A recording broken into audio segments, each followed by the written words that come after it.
Following a role in Broadway's Floridora, Nesbit soon fell under the attentions of White. A serial spoiler of young women, White kept an apartment not far from Madison Square Garden. Today, 22 West 24th Street is a nondescript parking lot, but in 1900, it was Stanford White's seducing lair. A modest townhouse, the street level featured a window display for the toy shop Frau Schwartz. But the door could open electrically, to allow White's invited female guests to enter.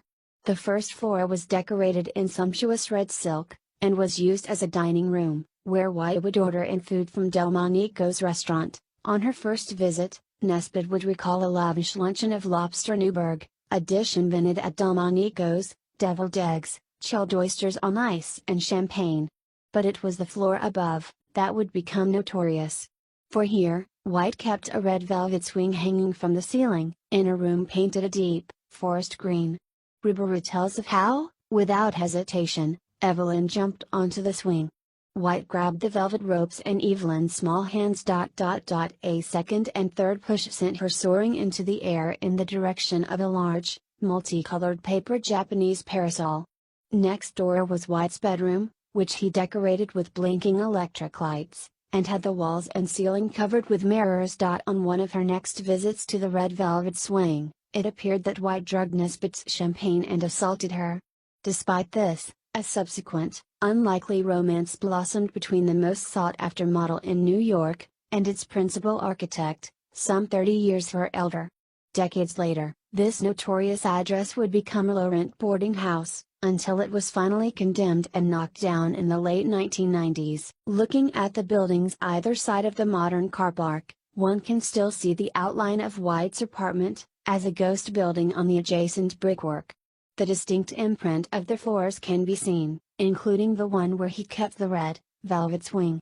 White would continue, however, to pursue other Broadway chorus girls, and Nesbit, perhaps seeing no future with the much older architect, had further romances herself, first with the celebrated actor John Barrymore, and then Harry Kendall Thaw, heir to a multi-million-dollar railroad fortune, whom she married. But throughout all her romances, White would remain a constant presence, a friend and benefactor. Thaw was a somewhat unstable character, with a history of mental instability dating back to his childhood. He would recklessly squander his inherited fortune, and relentlessly pursue Nesbit. Thaw persuaded Nesbit to tour Europe with him, but his behavior would become increasingly erratic, his jealous obsession with Stanford White becoming all-consuming. In Austria, Thaw imprisoned Nesbit in her room, regularly assaulting her. In France, visiting the birthplace of Joan of Arc, Thaw would sign the guest book, Joan of Arc would not have been a virgin if Stanford White had been around. But despite Thaw's shocking behavior, Evelyn Nesbit relented, and married the deranged millionaire in 1905. Thaw's obsession with White, however, grew unabated. In the summer of 1906, White was sitting at his private table on the rooftop of Madison Square Garden, where he would often drop in, en route to his tower apartment above the stage.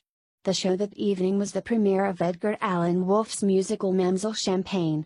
Sitting nearby was Thaw.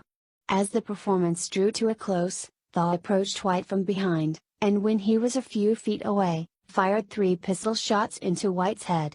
According to Ribeiro, part of White's face and skull was torn away and the rest of his features were unrecognizable, blackened by gunpowder. Witnesses said that Thaw shouted, "I did it because he ruined my wife."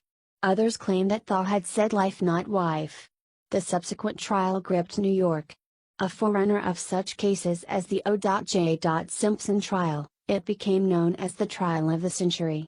The salacious details of the red, velvet swing, and the love triangle sold endless newspapers, and was the subject of gossip from high society to the saloons of Lower Broadway. Thaw would be sent to a hospital for the criminally insane in Beacon, New York. Evelyn Nesbit would lead a somewhat listless life, cut off from the millions of her husband's fortune. Her attempts to return to the stage were hindered by audiences who simply wanted to see the woman at the center of the infamous love triangle. She would open a saloon in Hell's Kitchen, and struggle with morphine addiction, before dying in relative anonymity at the age of 82.